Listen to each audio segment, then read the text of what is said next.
भगवान शिव क्यों अपने सिर पर धारण करते हैं माँ गंगा को और चंद्रदेव को?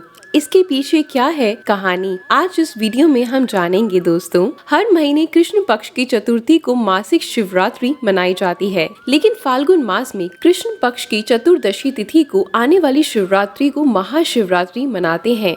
इस दिन भगवान शिव की विधि विधान से पूजा अर्चना की जाती है। भोलेनाथ की कृपा पाने के लिए भक्त व्रत रखते हैं। लेकिन क्या आप जानते हैं कि महादेव ने अपने सिर पर माँ गंगा और चंद्रदेव को क्यों जगह दी है? पौराणिक कथाओं के अनुसार भगवान शिव के हर आभूषण का विशेष महत्व और प्रभाव है। क्यों माँ गंगा को सिर पर धारण करते हैं भगवान शिव? सबसे पहले हम ये जानेंगे।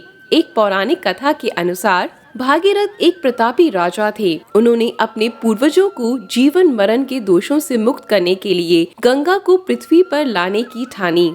उन्होंने कठोर तपस्या भी की। माँ गंगा उनकी तपस्या से प्रसन्न हुई तथा स्वर्ग से पृथ्वी पर आने के लिए तैयार भी हो गई। माँ गंगा ने भागीरथ से कहा कि यदि वे सीधे स्वर्ग से पृथ्वी पर गिरेंगी तो पृथ्वी उनका वेग सहन नहीं कर पाएगी और नष्ट हो जाएगी। माँ गंगा की बात सुनकर भागीरथ सोच में पड़ गए। माँ गंगा को ये अभिमान था कि कोई उसका वेग सहन नहीं कर सकता। तब उन्होंने भगवान भोलेनाथ की उपासना शुरू कर दी। संसार के दुखों को हरने वाले शिव शंभु प्रसन्न भी हो गए और भागीरथ से वर मांगने को कहा। भागीरथ ने अपना सब मनोरथ उनसे कह दिया। गंगा जैसे ही स्वर्ग से पृथ्वी पर उतरने लगी तो भगवान शिव ने उन्हें जटाओं में कैद कर लिया। वे छटपटाने लगी और शिव से माफी मांगने लगी। तब शिव भगवान ने उन्हें जटा से एक छोटे से पोखर में छोड़ दिया, जहां से गंगा 7 धाराओं में प्रभावित हुई। अब हम जानेंगे दोस्तों, भगवान शिव के सिर पर क्यों विराजमान है चंद्रमा। एक कथा के अनुसार भगवान शिव के सिर पर क्यों है विराजमान चंद्रमा? भगवान शिव ने इस सृष्टि की रक्षा के लिए समुद्र मंथन से निकले विष को पी लिया था। विष के प्रभाव से जब भगवान शंकर का शरीर गर्म होने लगा, तब चंद्रमा ने भोले शंकर के सिर पर विराजमान होकर उन्हें शीतलता प्रदान करने की प्रार्थना करी। लेकिन शिव ने चंद्रमा के आग्रह को नहीं माना।